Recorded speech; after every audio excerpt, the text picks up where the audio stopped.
That's a great introduction, because if I can be categorized as anything, it's I love women more than anything in this world. And I always have. I've based my whole life on it. I was in Norway, I think, we were trying to talk last night with the people I knew from before, maybe 2-3 years ago, and I can't remember exactly.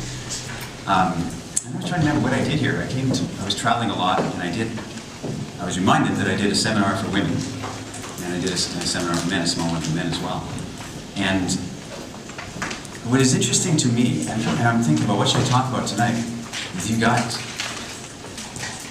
And I remember a guy asking me then, 2 or 3 years ago, my biggest problem, he said, is that I don't know how to, I don't approach women because I don't know what to say, or I'm afraid I'm going to run out of things to say, or I'm just not interesting enough. And so he said, what do you do about this whole thing of approach anxiety? And I'm thinking, and I thought it then, I'm thinking it now.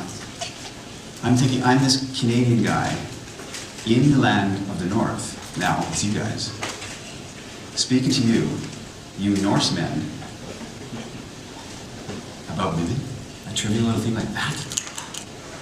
It blows my mind. Approach anxiety. Is this not the land of the Vikings and the explorers of the wastelands? Is this not the heritage that's in this land? And I'm here to speak to you. It shocks me. I'm from Canada. So it's the same thing. It's the exact same thing. We have in the Northern Hemisphere, women are starving for real men. The whole North. In the South, the guys are grabby and aggressive. There's no balance. There's nothing between. Our generation is completely apologetic as men. We apologize to women. We go up to a girl and she's in a coffee shop, and we say, well, it's nice talking to you in the line at Starbucks. And we say, it's nice talking to you. Would you like to get together sometime? And she's, oh, so sweet of you, but I have a boyfriend. And what do we do? What do us men do? I'm sorry, I thought maybe we could just hang out some. In other words, we start apologizing because she has a boyfriend. This is the problem. There's no strength in men anymore. Where's the fierceness of the North? Where is it? What happened? Christianity. No comment. I'll tell you this. I'm from Canada, and I'll tell you a little bit about my story, because my story is your story. People say, okay, you're this guy, and you travel the world, and women love you. And yeah, well, let me tell you a little bit about me. I was born in the North, and we were very poor. We never had any money. And I was raised in the far North with no electricity, running water, in a cabin. I lived in a teepee in the summertime. I had moccasins on my feet. I wore a leather hat that I made. I had a knife on my side as a child all those years. So some of you probably have the same story from the North. I was on snowshoes. I did the whole thing. And I remember, without any electricity or running water, I remember the first time ever that I kind of started to emerge from that kind of environment. I grew up like eating plants in the wild, catching fish with my hands, the whole thing. I'm very good at wilderness survival. I know how to survive. You would never know it because I'm such a city guy today. But I grew up in that environment until I was 19, around that age. And then I started to come out into the land of civilization, and I was completely devoid of any kind of knowledge of any kind. I had no social understanding at all. Because I was poor growing up, because I was alone in the forest growing up, I didn't think that I had, and because I had no education, I came out thinking, who would want to talk to me? Who would want to be interested in me? And I loved girls. I absolutely loved girls. And my story is an embarrassing one, because if you think that you had some moments in your life when you messed it up with a girl, you said something wrong, believe me, I was like the most insecure. What's the terminology? AFC? I was massively so, and I'm not kidding. And I could tell you stories like for the rest of the evening about how ridiculous, how I used to get down on my knees and cry because the girl was going to break up with me.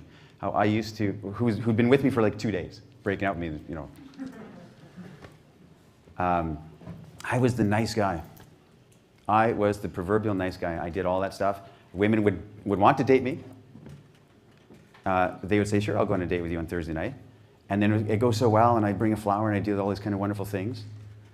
And then you call her, to see her again on Saturday. She says, yeah, give me a call. I'd like to see you. I had fun. And then it kind of drifts away. The terminology out there is that the women are flaking. You've heard this, am I right? I'll tell you this. Here's the thing about, I'm going to say this quickly. The reason that there's so many nice guys, and the reason that it perpetuates, or it keeps going and going and going, is because it works. It's because it works. Being a nice guy works. You meet a woman, you meet a girl, and you say, well, I'd like to, maybe we can hang out sometime. And she looks at you, she says, he's kind of cute, I like him, he's nice. So yeah, I would like to do this. This is why women will say, yes, I'll go on a date with you. You show up, you open the door for her, you'd be this kind guy, you'd be the wonderful, nice guy. And she responds, she's laughing, you're having a great date. You say, I'm really enjoying it. I can see she is too. I feel she's really honest and really enjoying it. You call her again, and she says, yes, I'd like to see you again. So you go on another date, and because you were so kind and generous and chivalry, and opening the door and doing all this kind of stuff, you do it even more. You shower her with more attention, more affection, more, I'm going to put a note on her windshield just to surprise her. You do all those kinds of things. And that's great, except that it's more and more and more of the same, and we're not giving women what they want, which is us being masculine, which I'll talk about in a second. And what happens is she loses interest. And she was interested in the beginning. We think women are playing with our emotions and just being flaky, that to do it on purpose is not true. She loses interest. But it works so well in the first date or two that we think, I have to be more like that. The next girl, it really works. And so it keeps going on and on and on and on and on. I came out of, like I said, I came out of the forest into life, and my only abiding interest in my entire life, I mean, I've done lots of things, but my only real love is women. Everything I've ever done is because I love women. How many here love women? Raise your hand. Really love women. Look around at you guys. If you love women, here's my next question. If you love women the way you just said you do right now, your back arched, your smile comes across your face, you're like, I'm that guy, I love women. If you love women as much as you say you do, why does the world never see this of you? Why do women never see that part of you? Why? No, because we're trying to be cool. Because a pretty girl comes along, we're like, hey, how's it going? Nice to meet you. We're trying to be cool because we don't think that we're good enough. We take all these kinds of seminars, that's right. We read self-help books. There's a multi-billion-dollar self-help industry out there devoted to try and help us to solve our problems with our childhood and our past so that we can finally feel great. And I'm telling you, we're missing something. None of that is going to do any good for you. None of it's going to do any good for you. We're missing, I said it here earlier, this is my puzzlement. Where is the fierceness we used to have? Why do women never feel? Why are we so top-heavy that when we talk to women, she says, well, I have a boyfriend, we flinch. I'm sorry. We flinch. Where's the strength of men? Where is it? I've been doing this for 10 years, and it never ceases to amaze me when I look around at the group of men, that the men who are coming here, and what do I see? Women say to me all the time, well, what kind of guys go to your seminar? That's a big question I get all the time. What kind of guys? I say, you know what? Look around the street. There's the kind of guys. Right here, the guys walking by right now. They're normal guys. They're interesting guys. They're sincere guys. And I see it. I'm completely convinced you do not need anything. In fact, you need to strip away all the layers of learning and try and understand that you're trying to do. You need to strip it away. Simplicity. To go back to what we used to believe, the things we used to believe as children, as little boys. If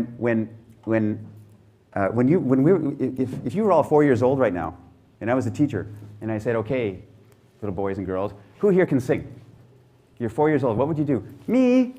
I'm the best singer in the world. Who can draw? Who can draw? Get out your papers. Who can draw? Me. I'm the best. Right? You used to believe it. But then one day you looked over at another kid's drawing, and you saw yours, and you looked at that, and you thought, maybe I'm not that great. Something shifted. And you've been looking at that drawing ever since. Maybe I'm not that great. Maybe I just don't have what it takes. I don't have what it takes.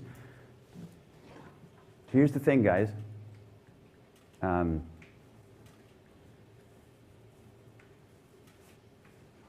I think that men fundamentally want the same thing we wanted when we were little boys.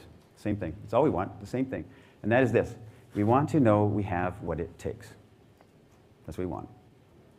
To enter into a room and we know that we can represent ourselves. That's all we want. Women think guys are, paying for seminars because they want to get laid. Wrong. Guys think that's why they're doing it too. They think, well, I want to learn how to get laid. No, it's not. You can take that money and go buy sex. Guys will pay $2,000 for a weekend seminar. They could buy a lot of sex with $2,000. Maybe not in Norway. It's expensive here, but.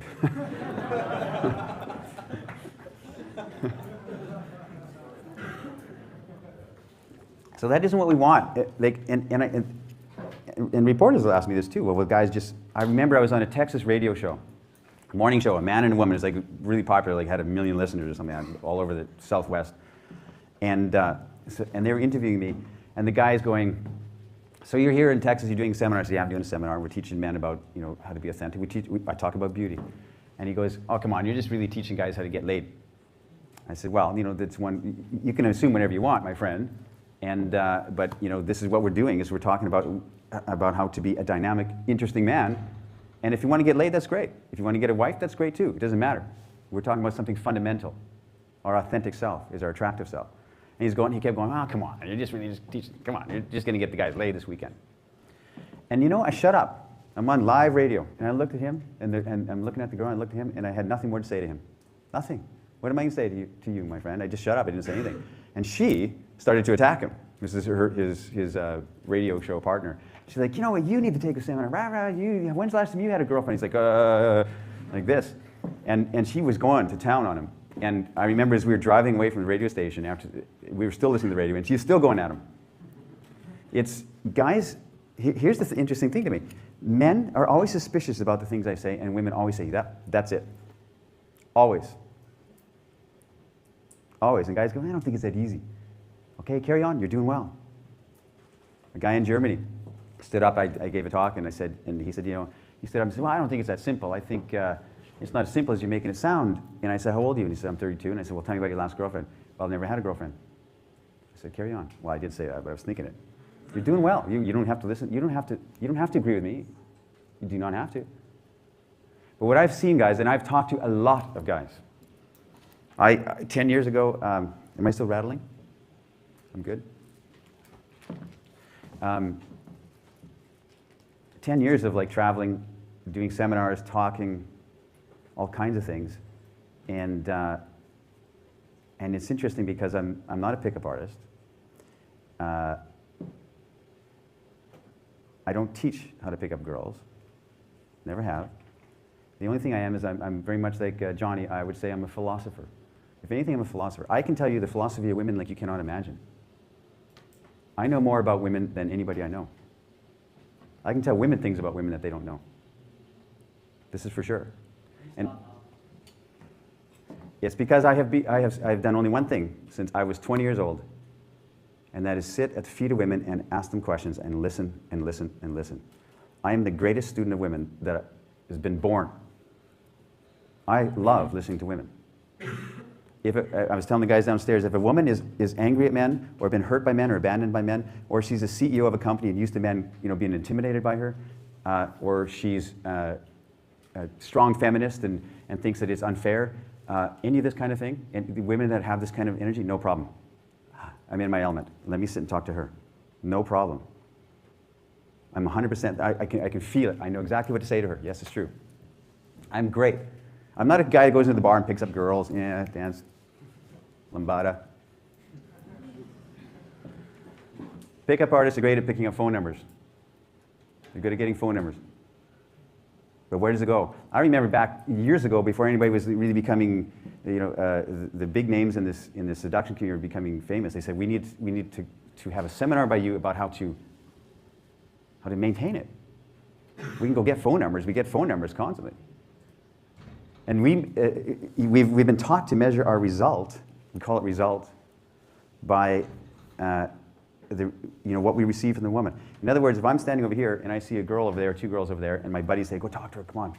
So I'm in my mind thinking I have to go and get a result, which means I have to get a phone number. Or I have to get her to smile at me, or I have to get her in my bed, I have to get something. And so I go over there with a hidden agenda, which is to angle the conversation to her phone number.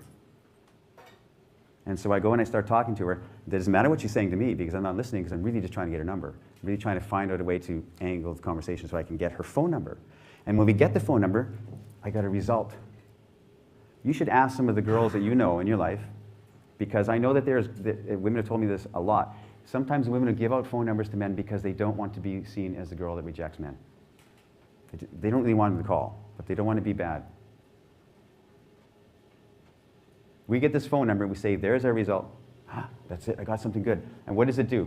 We have to fight to make this materialize into anything. We call her, she might remember, she might not. We wait the proverbial 3 days before we call. We play the whole game, this whole game that we're taught in all of society.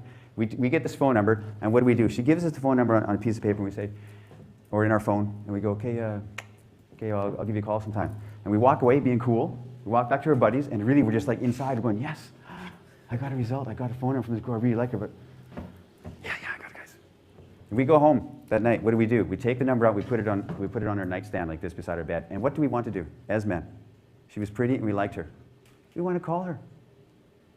We can't wait to call her. But we can't do that. We have to wait. The next morning, we wake up. There's a phone number. Yes, I remember the girl last night. Incredible. I have this phone number. What do we want to do? I want to call her because I like her. Can't do that. You have to wait. We wait the proverbial 3 days. Now it won't look so needy. And then we're going to call her and, okay, what am I going to say? We rehearse what we're going to say if she answers the phone, and we rehearse something slightly different if she gets her machine. And then we try and put a smile on her voice, and we call, and we try and say this, we try and be upbeat, and try and call. And she looks at the number calling and says, who's this? Oh, I gave my number out last Saturday night. Must be that guy. And subconsciously what's going on in her mind is this. He waited 3 days. He's playing the game. I know my role. And it starts out like that. You guys all sat here and said, you love women, right? Did I hear that? Did I see that on your face? Yeah. Why do not all the women that come into your area and come into the contact with you see this? Delight. Why do you not delight in women? That's all you have to do. Wow, look at you too. You look radiant in your dress. I just complimented her. You look fantastic, and look at you. Your friend, incredible. Okay? That's a high compliment. You can't do that. Compliments, here's the thing about compliments. Compliments are not, compliments are the same thing as like trying to get this hidden agenda of getting her phone number. A compliment to a girl, you look so pretty, or you have a nice dress, or any of those things we try and do are only to try and get a result from her, something in return.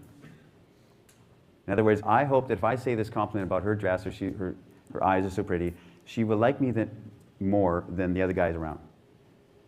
She'll feel I'm sincere and like me. So we compliment a girl. And we find out that that does not work at all. Because you're putting her on a pedestal, you're like, kissing her ass type thing. So it doesn't work. And the reason it doesn't work is because compliments have nothing to do with her at all. A compliment that you give to a woman is all about us, in general. In other words, I hope that if I say something nice to you, I hope I receive something back from you. Imagine, though, you can say to these two women over here, you look great, and you look fantastic, wonderful, red lipstick, thank you, girls. Not because you want anything in return, but because you are a man, and you like nice things, and you're not afraid to say it. Women can tell the difference immediately between a guy who's trying to get, I hope you like me if I say this, and a guy says, I'm a man, and I like women, and you are perfect examples of women. Thank you for being feminine. I love it. Women can tell the difference. It's your intention. I always say it like this. We're trying to get that result of a phone number. If you change the way you measure success, pull it back closer to here. Pull it back closer to here. In other words, if I saw this girl over here, and I said, there's something about her that draws my heart, I really would like to talk to her, and I go and talk to her, and I say what I want, whatever it is, doesn't matter. If I say, hi, my name is Zan, what's your name? It does not matter at that point what she does. She could turn away from you, and you've seen this, guys. I know, women look at you go like, we're talking here. She can smile at you, she can ignore you, she can give you a phone number, she can come home and have sex with you that night. It does not matter. Your only measurement of success is, did you show up as a man and say, what's your name? That's it. If you did, it doesn't matter what she does. You are a man. Doesn't matter. Pull back your measurement of success. Did I show up? Yes, I did. Woody Allen said, 90% of success is just showing up. This is what we're not doing. Norsemen, we're not showing up. We stand there with our beers like this, and we watch this never-ending stream of girls go by, and we wish I had a girlfriend. No, you don't. If you wanted a girlfriend, you would fight for it. You would go get it. It's easier to wear your blanket of comfort to keep you, that, you know, it's damp and it keeps you down, and it's Friday night, I'll go out with beers with the guys, and it's easier. Everything you want is outside of your comfort zone. Otherwise, you'd already have it. We want it easy. We want an easy answer. We want to take another, read another book. And I'll tell you this. This is what I see as I travel. There's an urgency in the air, gentlemen. You can feel it everywhere, in every country I go to. Women are saying, where are the real men? Who are not apologizing for being men. Where? Well, we're taking, we're reading self-help books. That's where we are. My job is not to make you comfortable. And I'll tell you the truth. There's only one thing you can do that's going to change anything in your life. And not all of you will understand, or not all of you will listen to what I'm about to say. And that is this. If you really want change in your life, if you really want fundamental change, you have to change everything. Every great life has had in it a great renunciation. A great renunciation. You have to renounce what isn't working. You have to renounce the things and people you're with. You have to renounce it. Well, I can't because, yeah, well, there you go. There's no longer time for small little changes to read another book and get another answer, get another affirmation to tape onto your mirror, gentlemen. Those times are gone. It's time to stand on the earth with all the strength that you have. I look around the room and I see it now, and if it sounds like I'm saying something strong, it's because I see it in you. Everybody here, you men, are already creative, resourceful, and whole today. You don't need anything more. You just have to show up in your nervousness, and you don't know what to say, but you're there. At least you show up. You know what? I don't know what to say. I'm a little nervous, but I had to come talk to you. That's a wonderful thing to say to women. I'm a little nervous, but I wanted to come say hi. How many times have women told me that's so endearing? Thank you, because I'm nervous too. We look at it, we go to a party and we see a group of guys and they're all GQ and they're cool and they look good and they're tall, good-looking guys. And they're standing with a bunch of girls and they're talking to the girls. And the girls are all pretty and they're all going like this with their hair. We look at that group of people talking and we think, why can't I be like them? They look so natural, so confident, so alive. Why can't I be like them? And you know what's really going on over there in that group of people? Everybody's in their heads going, why did I say that? What an idiot. And the girls are going, oh, I'm not fresh today. I hope he doesn't come too close. Oh, I shouldn't wear this dress. Everybody is doing what you are doing, which is like second-guessing yourself. Everybody is. I remember reading an article, an interview with Eric Clapton, who we would all say is this, a great guitar god out there, like playing the guitar for 40 years. And everybody respects him, and all the guitarists respect him. He said, every time I'm about to go on stage, I get the same feeling just before I go out there. I get a little twinge right here. A little bit of nervousness for 40 years. And he said, the thought that comes into my mind when I first get up there and start to play is, how can they not see that I'm faking the whole thing? Same thing that you're thinking about your job. How many times have you had to run a meeting? Oh, I'm faking, I don't know what I'm doing. Everybody thinks it. Your boss is thinking it. Oh, I don't know what I'm doing. How can they not see it? It's so obvious. We all have that. We think it's just us. We have the worst image of ourselves of anybody on earth. As you walk into the room, As you come sit at your table, and other people are looking at you, if you could see the way that they are looking at you when you come and walk in and sit down, you'd be amazed. You'd be amazed. You think, wow, it's not so bad. Because they see you in that way, the same way I'm seeing you. I don't do any self-help. I don't do any hand-holding. I don't do any babysitting. I don't do any of that stuff. There's no more time for that. I do workshops for men. I do seminars. I do talks. And the only thing I do is a call to action. That's it. Men are needed. Leaders are needed. It's time, gentlemen, to lead. How? By making the choice. How are you going to do it? You don't know. That's okay. Don't try and figure out how. Just make that decision that from now on, from this point on earth, I'm going to stand on the earth as a man. Every one of you had a father, has a father, had a father, who had a father, who had a father. I'm taking this off. It's hot. Every one of you men that I see in front of me today had a father who had a father who had a father who had a father who had a father who had a father who had a father who had a father. We know this to be true. It has to be true. Father, son, a direct bloodline, direct DNA in your body, gentlemen, of fathers that came before you on this earth. You could go back 1,000 years and every man here had a father who was standing on this earth 1,000 years ago, boom, somewhere, maybe in China. We don't know. But you for sure had a father on this earth 1,000 years ago. And in the last 1,000 years, imagine this. You guys are from the land of the Vikings. This is even stronger for me to say it to you.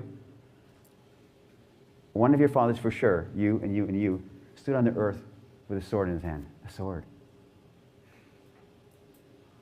On a battlefield. For sure. Your ancestor, yes, that's true. Your blood, your DNA. He might have killed somebody, or he might have been killed, but he created a son first. Who created a son, who created a son, who created a son. All the way down to you in this room in Norway. Imagine that. There were men that were standing beside him 1,000 years ago who have no living sons today. The implication of that is, through all the wars and pestilence and disease and famine and migration and persecution that happened in the last 1,000 years, your bloodline survived. You have the blood of champions. That's the strength you have. You have the force of the whole world beneath your feet. That's what I see in front of me. When you had that father who stood on the battlefield with a sword in his hand, fierce, and we're afraid to talk to this girl drinking coffee.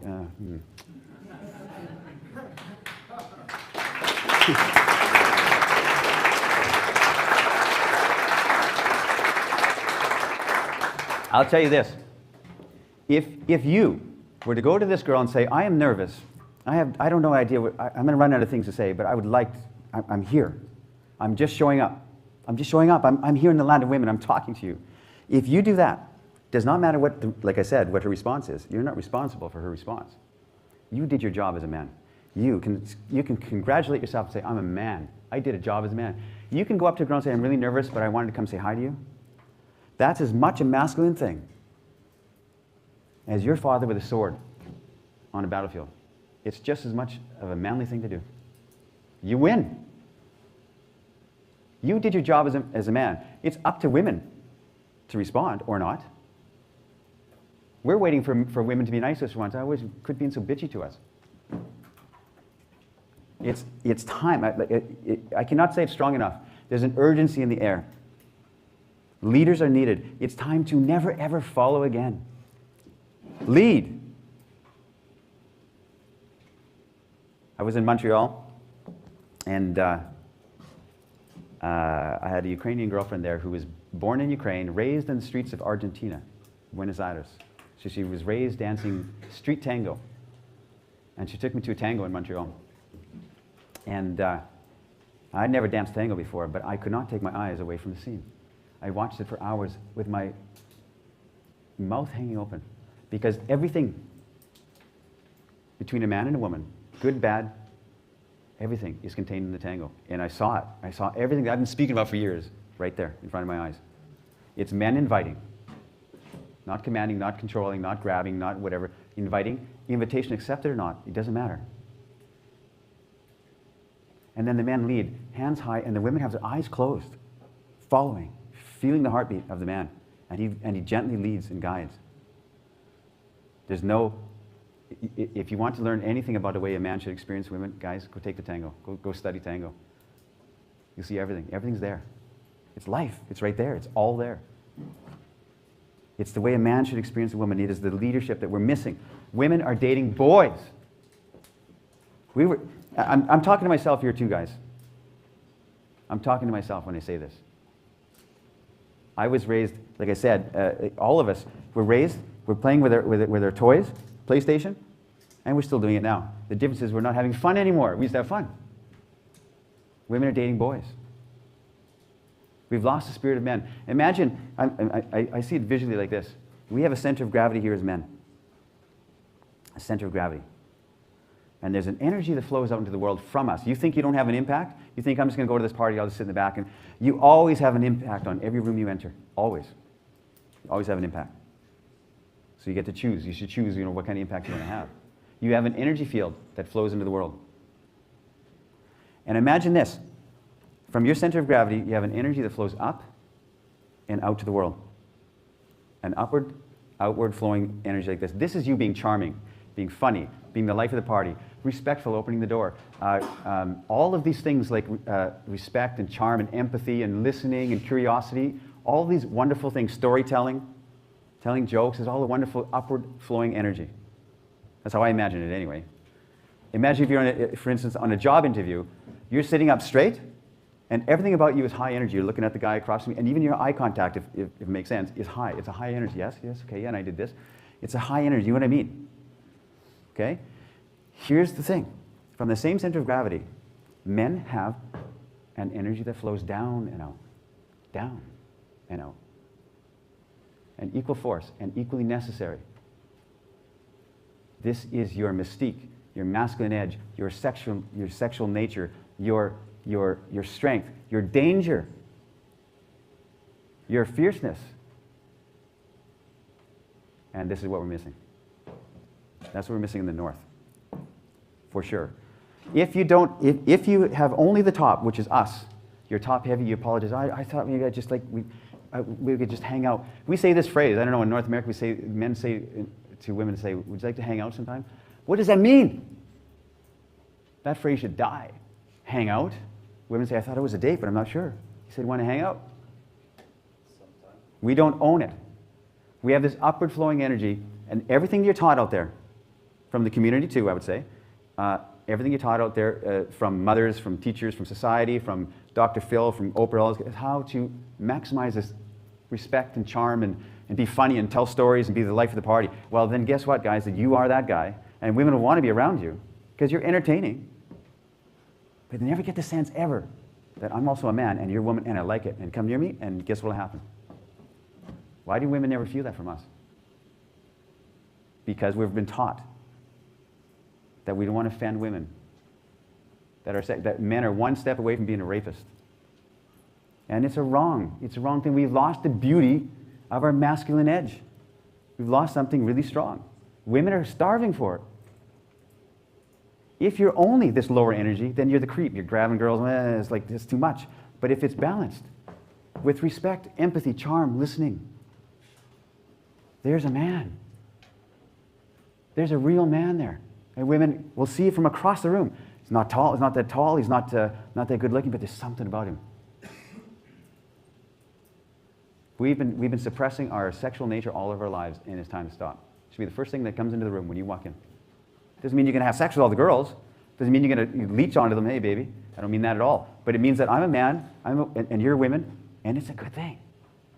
I'm proud of it. You have the right, gentlemen. When you see a girl over here that catches your eye, draws your heart, and you don't go and say, you know what, I'm a little nervous, but I had to come say hi. What's your name?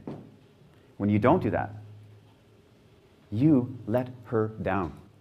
You fail women. And guess who else you let down? Your fathers. You let those guys down too. We fought and through all of these centuries so you could have life, and you're going to do that? You think your father would be afraid to go up and say to a girl, what's your name? What's your name? It's time. I'm telling you. There's a buzz in the air. I can feel it. Every city I go to, I've been all over this world, and I can feel it. I talk to women's groups. I lecture at universities, and I can feel it. Something's about to change. We're all tired of the games and the manipulation. We're tired.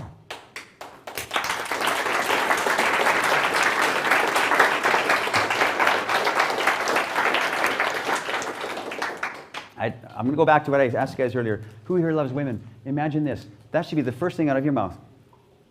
If you guys want to have fun this week, every question that a girl asks you, answer it this way: because I love women, that's why. Oh, why are you visiting Norway? Why am I visiting Norway? Because I love women. What's your name? Because I love women. It's like, I've never lost my delight of women. I'm always delighted when a woman comes into the room. Even a woman I know very well, she comes into the house, I'm like, sweetie, thank you for being here. I love the energy of women. I draw energy from women. I love it. Because of it, I feel like there's a celebration in it. If a husband wants to know how to be with his wife, man, just start celebrating her. Celebrate her celebrate your women. If a girl goes to bed with me, I'm celebrating her. Hello, baby. If I wake up in the morning and she's there, you, my dear, are incredibly magnificent. And I celebrate her just the same. My energy doesn't change. Same. Celebration. You love women? Then start expressing it to the world. A man who loves women is loved by women. That's how it goes. A man who loves women and proclaims it to the world is loved by women. That's the way it goes. It's a law of nature. You cannot get away from it. Every man who's been, and you know men, who are good with women. What does he have? He loves women. That's what. He loves women. He's not afraid to show it. I love women. What's your name? Look at you and look at your friend. Come on, girls. This is why I love women. Look at you. It's because it's a rare thing. We're trying to hide that. We're trying to be cool. We lose something in the, if you three guys are at his house and you're going to go out, it's a Saturday night, so you're having a couple of drinks, you're hanging out, and you're waiting for him to come. And you're waiting, you're sitting around, and what do you guys do? You've known each other for years, since you're children maybe, and what are you doing in the house? You're laughing, you're making fun of each other, you're telling jokes, you're telling dirty jokes, you're laughing, having some drinks, being guys, right? Completely in your body. You're not thinking, none of you are thinking, well, should I say that? Will I think it's funny? Better bite my tongue on that one. You're being in your body. He finally arrives, and unexpectedly to you, he has a girl on his arm. He says, guys, this is Melissa. She just moved to Oslo, and she works at my work, and she doesn't know anybody. And she asked if she could come out tonight to meet guys, or to meet some people. And she's smiling, receptive, because she wants to meet people. And what do? We three guys, who were before like, yeah, jumping on the couch and like joking, telling dirty jokes of it, we go, hey, hi, Melissa. Nice to meet you. So guys, where are we going to go out tonight? We start walking around with our imaginary laps like this. Here's what's incredible about it. We have a pretty girl that comes into our midst, and now we put on our cool mask. Now I gotta be cool, because there's a girl here. I don't want to look needy, so now I have to change my persona. We hide the real self with our mask. And the amazing thing is, the thing that she would be attracted to the most of you three guys, you just suppressed. It's you telling jokes, jumping on the couch, being that. We think we have to be this better version of ourselves, and so we invent something. Like I said earlier, you have to strip it away, guys. You have to strip it all away. It's time. I went to Nicaragua a year and a half ago. I'm writing a book, and I went there to sit in the jungle. And I basically had nothing. For months I lived there. And I had a pair of shorts and a table and a small bed. Lived in the dirt. And I had as much strong relationships with people and fun. No electricity, barely any of this kind of stuff. Like 7 o'clock, it's like dark. You sit around, listen to the crickets. And I had just as much of a dynamic and interesting relationships. I had a girlfriend, just as interesting as any other time I've ever been in my life when I had anything else. When I had nothing. We think we have to add these layers on. We got to get this nice apartment with all these cool lights and stuff so the girls like us. We think you have to buy a fancy car so the girls like us. It's wrong all the way around. It's wrong, wrong, wrong, wrong. You have to be more of yourself. Think, well, myself sucks. Well, it's because you're thinking this, but nobody else is thinking it. We think we have to be that guy. Simplicity, simplicity, simplicity, simplicity. Simplicity in the way of thinking. Ease and delight. I've been traveling for years. I've been homeless for 8 years. I have no possessions of any kind, just some clothes. Whenever I go to a city, I buy a guitar. Leave it behind, give it to somebody when I leave. And not because, and I'm not advocating you guys do that, but I'm saying because I wanted to strip away anything that would be try and impress women. I remember I lived in Vancouver, and I was writing then too. And I moved into a girl's apartment. I had no possessions at the time. I moved into a girl's apartment who was a showgirl in Las Vegas, and so she needed to rent her apartment out while she was doing her thing. So I rented it out for 3 months, and I moved into her apartment, and it was like a complete girly place. It was all her stuff.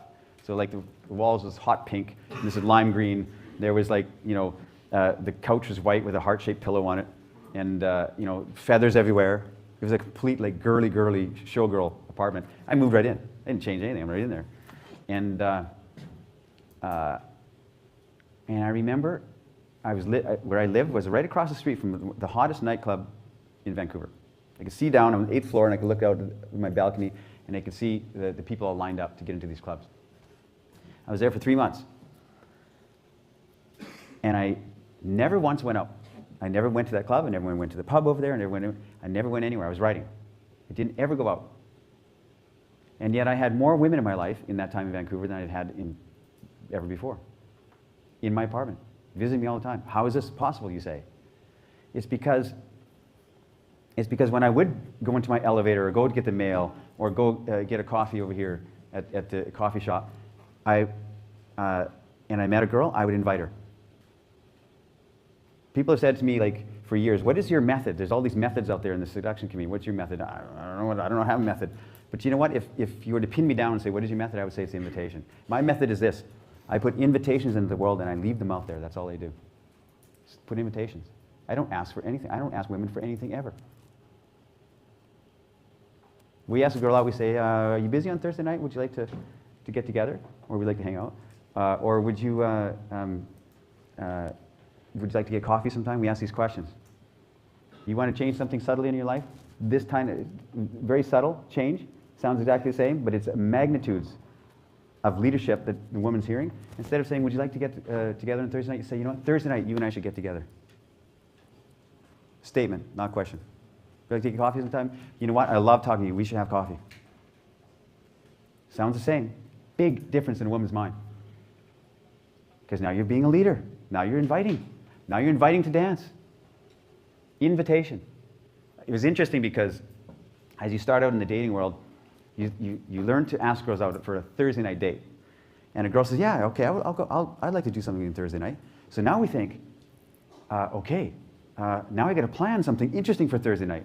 In other words, now I have to arrange my evening based on the fact that she said, yes, I would like to do something with you. Now, because she said yes, we arrange our life around that for Thursday night. And we have to come up with something interesting and dynamic and fun as a date. Guys ask all the time, what should I do on a date? Okay? So this is the first element there. And then you learn something from the community or from books or from experience. And you learn that it's better to already be doing something Thursday night and ask her to come. Hey, me and my friends are going to go to this pub, and would you like to come? We learn that gets better results, and it looks like you're more interesting and have a better, an interesting life. You're already doing something. You're not waiting for her to say yes. We find that's better. And I think there's a third level, and I've never heard anybody say it. I don't think I've ever heard anybody say this, but I think there's a third level, and that's this. An invitation to her into nothing. Into nothing. And I'll explain that. It's saying, you, my dear, you look fantastic. You should come see me. When I was in Vancouver, I was writing. I didn't want to leave my apartment. And I literally would, like, I'd see a girl and I'd say, look at you, you look great. Listen, I live in this apartment right here. You should come visit me tonight. I would like it. I can't do that. I don't know you. I understand, and you're still invited. You're still invited. Well, we should get a coffee or something. I'm writing a book right now. So I'm like, come and visit me. Bring me some soup. Come over tonight. I would literally say that for no other reason than it was truthful. I didn't want to go anywhere. It's true. It wasn't a technique. I was just like, I didn't want to go anywhere, but I'd love to see you. Come visit me tonight. I would like it. And you know what they would say? The ones that were married or had boyfriends, they say, I can't because I'm married. But thank you. Thank you. So refreshing to hear. So refreshing to hear. Thank you for desiring me as a woman. Thank you. And I have full respect. I understand. And of course, I'm doing my job as a man. And look at you in your dress. I understand you're married. I fully respect that. But I'm doing my job as a man. You got to admit. Thank you. It's refreshing. Or sometimes they'd say, well, what are we going to do? Like, if I come visit you at your apartment, like, what are we going to do? And I'd say, well, that's a good question. I haven't thought that far ahead yet. I don't even have a TV. I don't know. Come over. Bring me some soup. I literally would say that, and it was truthful. I just wanted her to come see me. I was inviting her into nothing. I didn't have anything cool, interesting that I was doing. I was doing nothing. Come over and see me. I would love it, because look at this. Look at you and me. Of course it makes sense to my mind. It makes sense to me. I would love it. I would love you to come. You know what they would say? Well, my girlfriends and I are going to go out for half an hour, so maybe or later, so maybe I'll drop by for like 20 minutes or something. They would come over because I was asking for it. Because I literally would say, this is what I want. When I'm talking to a woman, the ball is always in her court. Always. The ball is always in her court. She doesn't have to accept. I'm not asking her for anything. I'm saying, I'm inviting. I would love to see you again. You, I would love to see. I'm not asking for a phone number. I'm saying, this is what I want. I'm just stating as a man what I want. You cannot get rejected ever. Because you're just saying what I want, or what you want. This is what I would like to have happen. I would like this from you.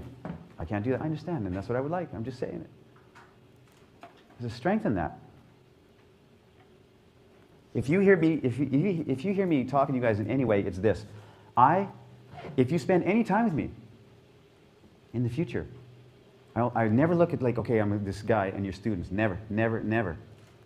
I say, okay, we're in this together, my friend. I see a leader here, and I'm going to hold you accountable to it. You understand what I'm saying?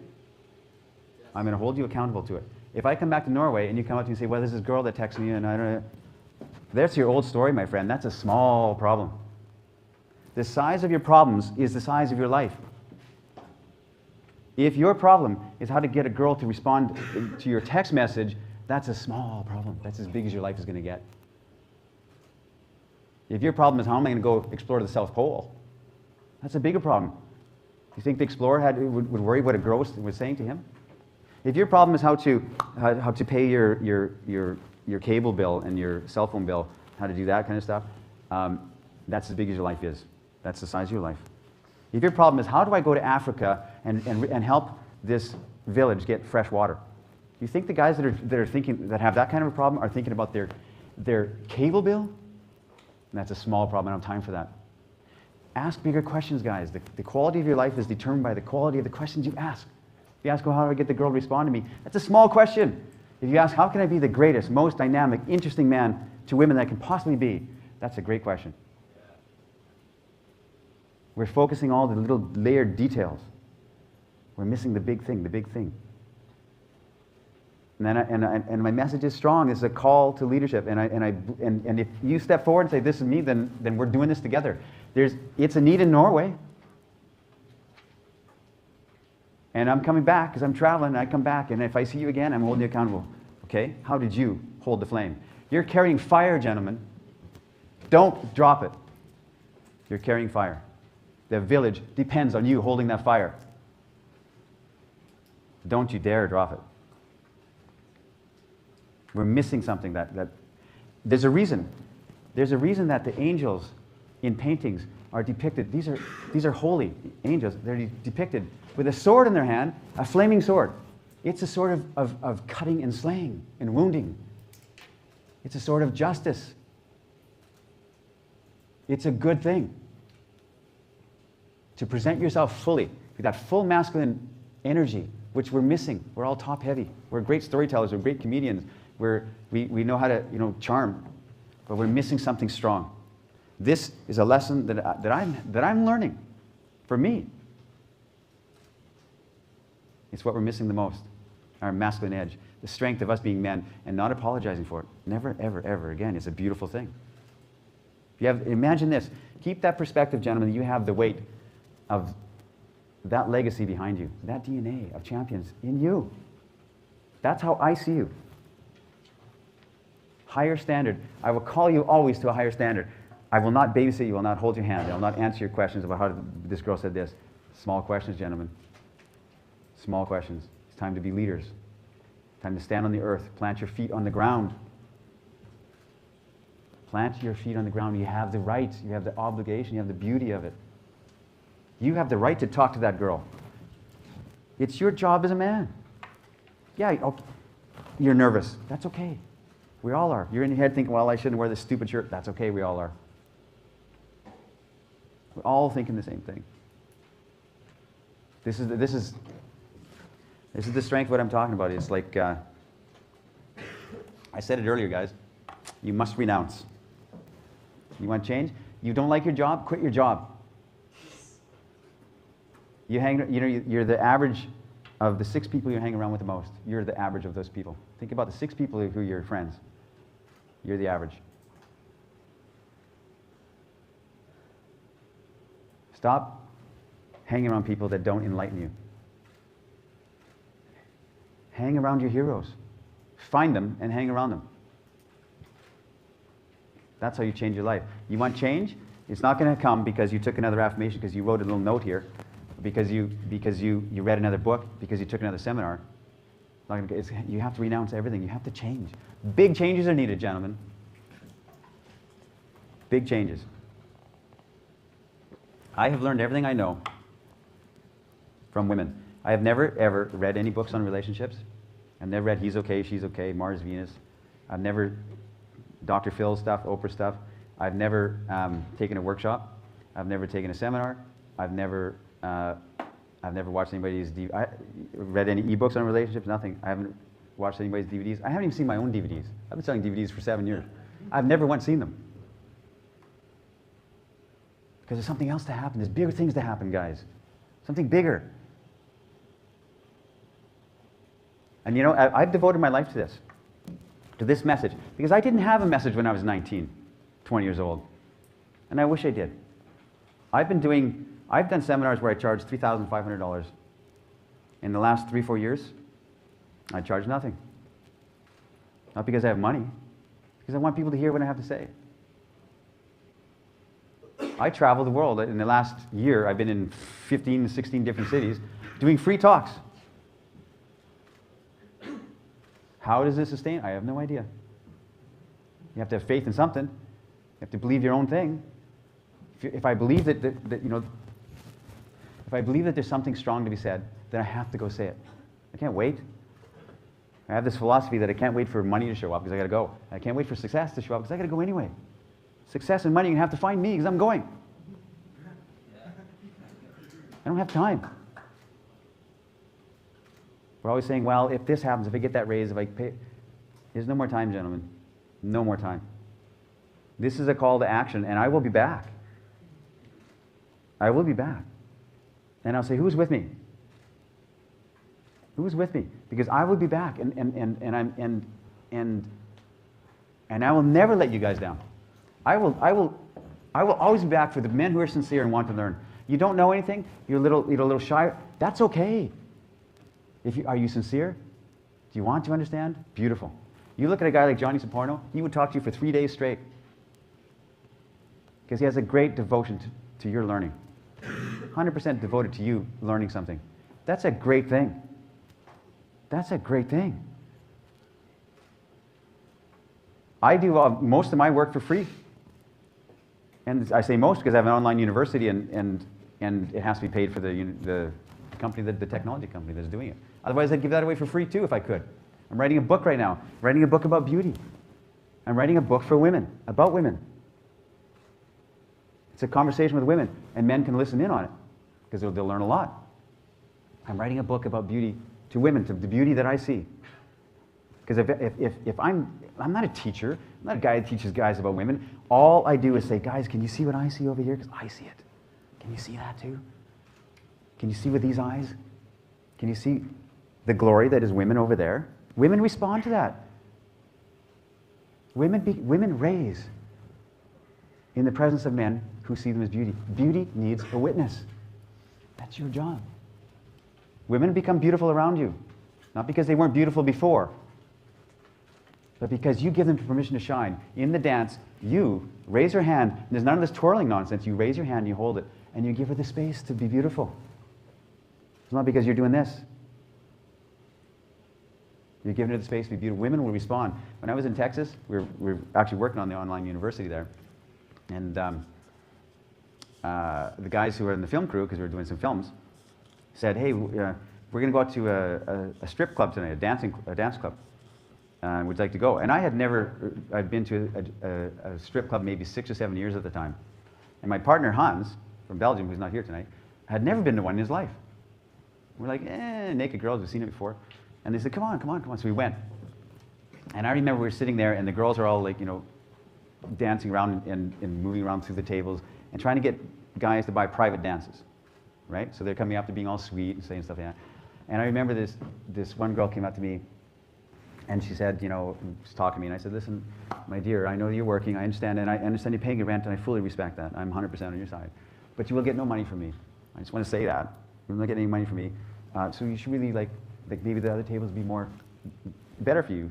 She started talking to me, and she sat down beside me.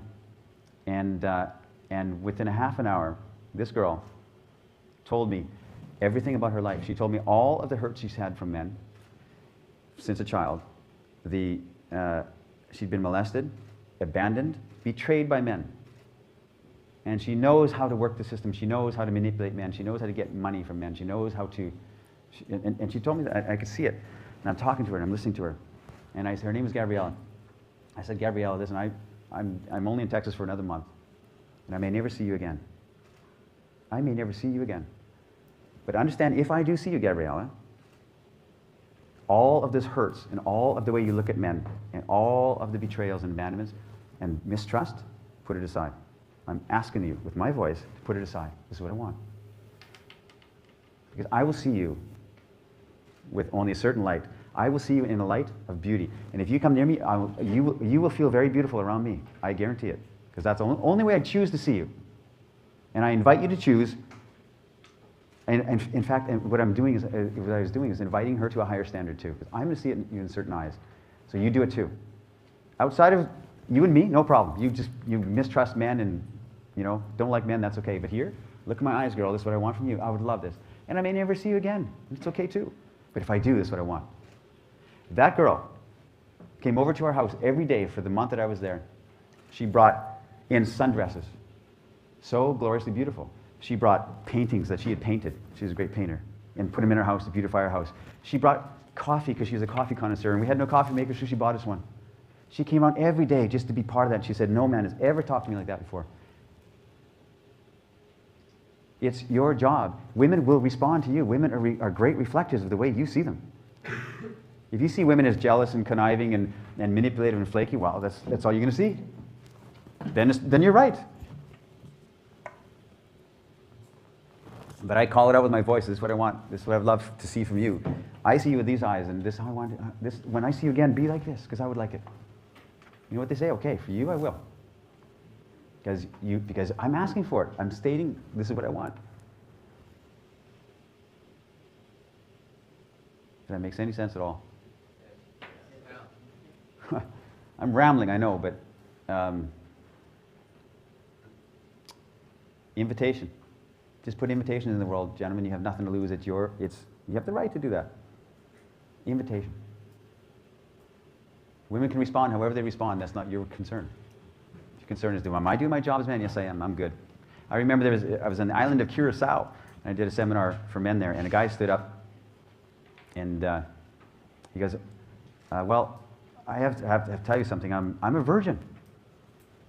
I'm 33 years old or whatever, and I'm a virgin. So I got this big heavy thing hanging on me. I said, you know what the first thing I would do if I was a virgin, I was 33 years old, I would start announcing it to women. First thing I'd say, on a date with a girl, you know what? I'm going to tell you something about me. I'm 33 years old and I have not been as dynamic and interesting as I want to be. I'm still a virgin. And I'm going to change it. Some woman is going to teach me to be the greatest lover. That's what's going to happen. I'm not saying her.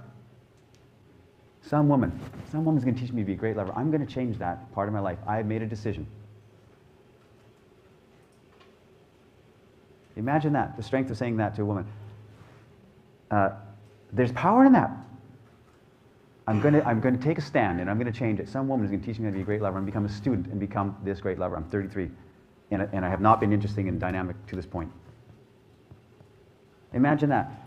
If a guy did that who was a virgin and he said that to a woman, he just did something as strong and masculine as his father did with a sword in his hand.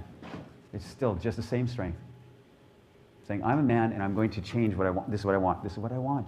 What do I want is the only question you need to ask. Get up every morning. What do I want? It's the only thing. We think, well, that's selfishness. No, it isn't. It isn't. To ask what you want and only what you want and stay beholden to that is the greatest thing you can do as a man. It is the greatest gift you can give to others.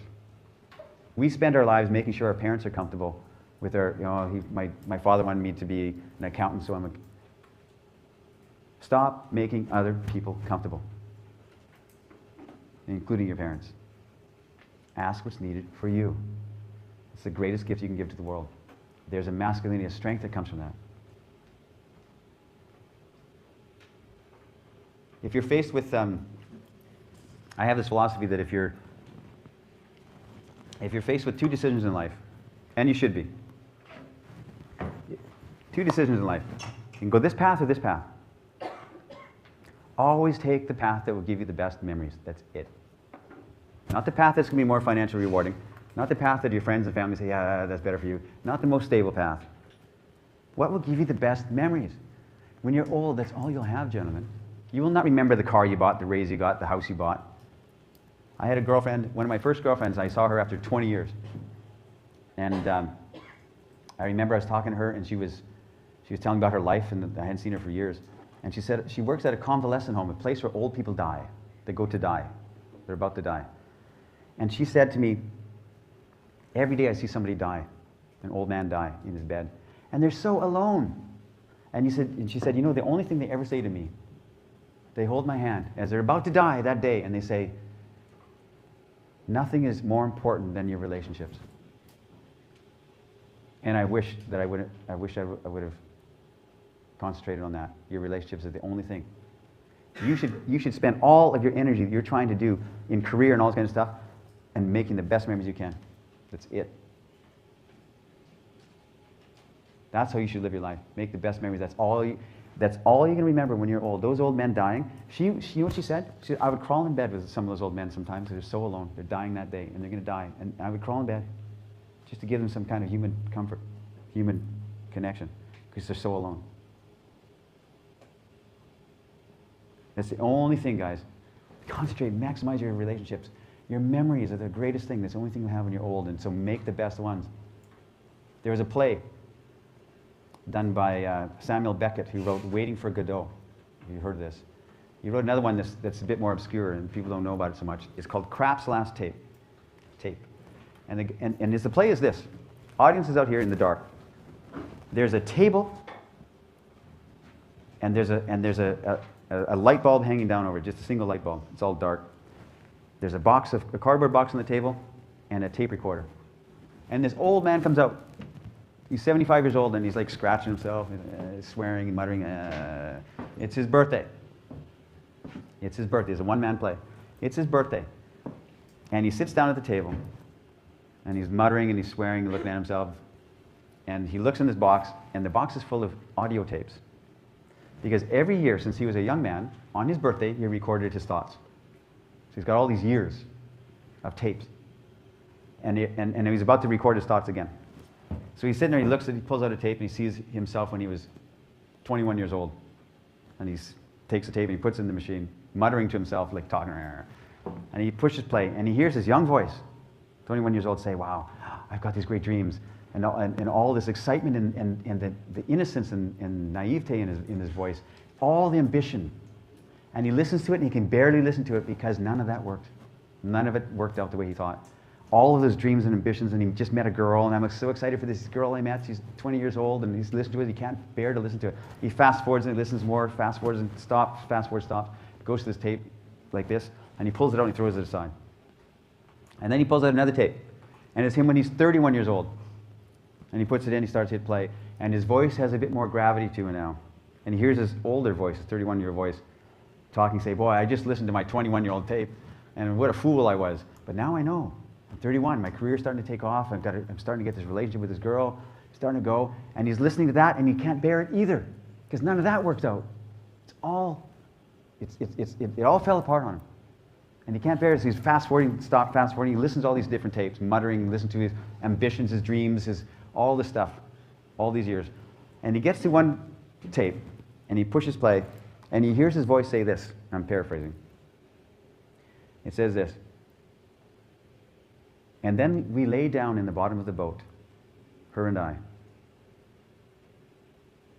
And the sun was shining, and the boat drifted and got caught in the reeds. And I laid there in the bottom of the boat with my hand on her breast, and the boat went up and down and side to side in the reeds. And he pushes stop, he rewinds it, and he listens to that again. He pushes stop, he rewinds it, and he listens to that again. And the curtain comes down. The only thing, gentlemen, that you'll ever remember when you are old is those moments when you laid in the bottom of a boat with your hand on the girl's breast who loves you, who you love. It's the only thing there is. Everything else is vanity, as Ecclesiastes says. It's time. I'm going to wrap up here, but this is a call to action. The Bible says this, Laodicea. There's a verse in the Bible, you are lukewarm. You're neither hot nor cold. You're lukewarm. I will spew you out of my mouth. I wish, this is the God talking to the Israelites, I wish you were hot or cold, but you're not. You're lukewarm. And I will spew you out of my mouth. No more lukewarm, guys. It's time. That's my talk.